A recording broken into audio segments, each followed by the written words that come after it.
Ray Bradbury, Thomas Pynchon, and Ernest Hemingway were all influential writers that contributed to the literature produced in the early 1900s.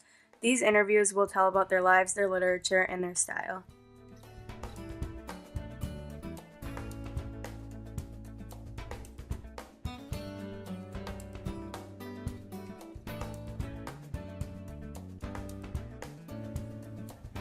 We are talking to Ray Bradbury today about his futuristic novel, Fahrenheit 451. So Ray, how's it going today? Pretty good. It's a nice day out. Awesome. Can you tell us about what experiences in your life have affected your style? Well, I knew since I was young that I was going to be a writer of some sort. I grew up in a pretty good lifestyle, I guess, no complaints. I mean, grew up during the 1930s, so everyone was suffering, but my family made it through. Grew up in California. When I graduated high school, I couldn't join the army to fight because of my, vision problem. So then I just decided I was gonna write. And my novel was definitely inspired by what I heard about Hitler in World War II, like his book burnings and stuff like that. And that just intrigued me and it fascinated me. So eventually I got married and had some kids, and you know how kids are, they make big ruckus in the house. So I'd go to the UCLA library and write there, and all of a sudden it just hit me like, why don't I write this book about book burning? Like, I'm still intrigued by that and everything, and I have time to do it. So I actually rented a typewriter at the library and typed the novel in 9 days there. So Ray, can you elaborate on your style? Some would argue you can definitely tell I wrote this book in just 9 days. It's pretty plain and simple, I guess you could say, almost easy to follow. One of the big things that really was important to me is getting across this extreme idea of burning books. In the novel, firemen have turned from putting out fires to starting them to destroy books and such, because books are outlawed and you're caught with a book, you're considered insane and stuff like that.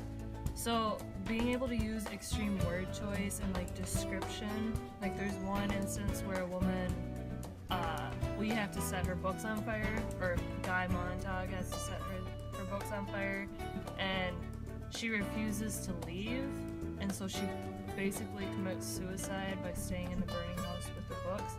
And just something so dramatic like that really gets across the theme of how crazy a world Guy Montag lives in. And the word choice is so descriptive, yet the book is so plain at the same time. So what do you want readers to take away from your novel? I would say that my novel is kind of an over-exaggeration of what could happen in the future, but that's in a way to give a warning to the future generation. Everyone, when I wrote my novel, was so caught up with the television and stuff like that.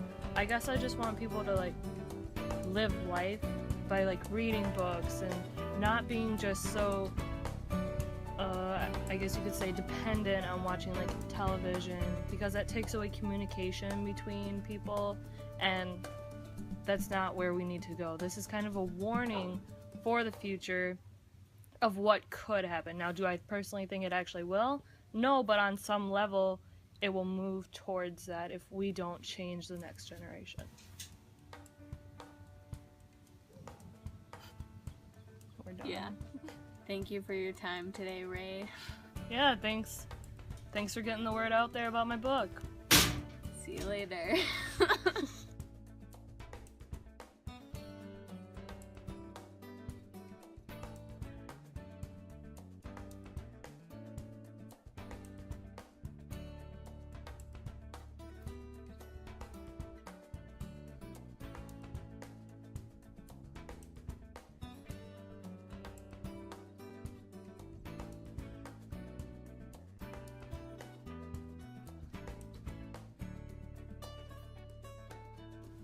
So could you tell us about your life experiences that made you write this novel, or affected your style in the novel?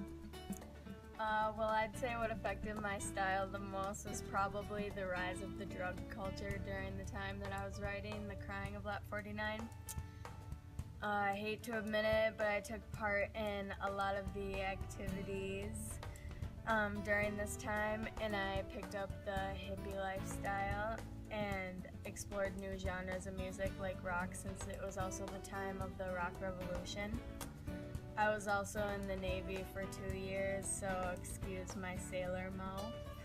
We can definitely tell you're a part of the hippie culture with your hair and nice dress. Okay, stop. So, can you explain the style in your novel? My unique style in this novel consists of a lot of punning names, such as the main character's husband.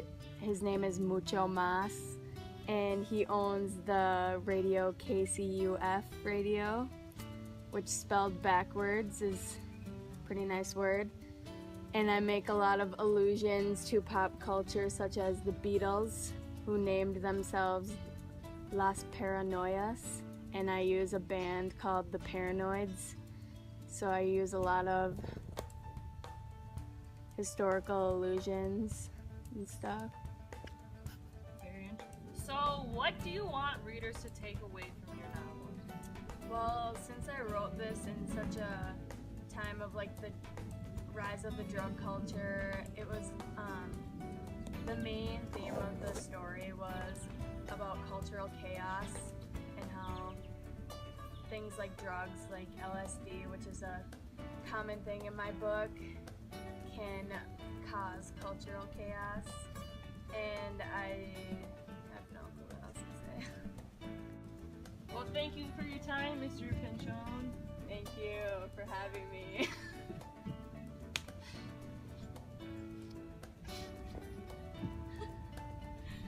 I look like a hooker.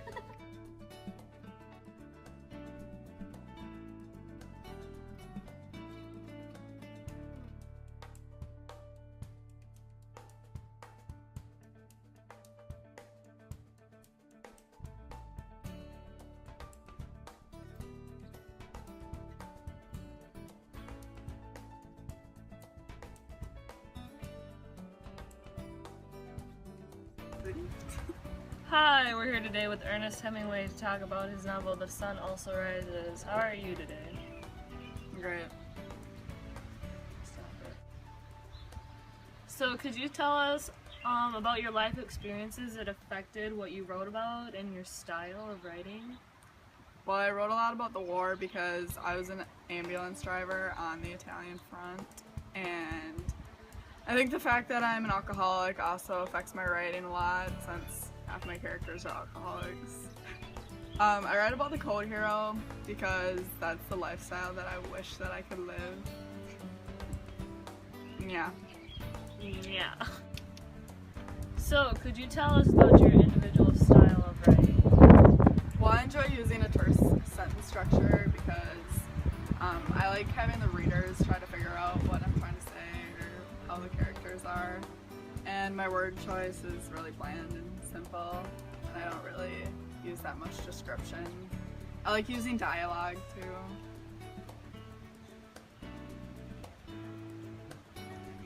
What is one thing you want readers to take away from your novel? I want my readers to take away the effect that war had on not only young Americans, but everyone in the world. I wrote a lot about the lost generation, which is the people that were living after the war, which they felt like they had nothing to live for, which basically that's what my story is about. It's about just 5 friends in Paris that are just doing nothing with their lives after the war, and I don't know, they feel like they have nothing to live for. Alright,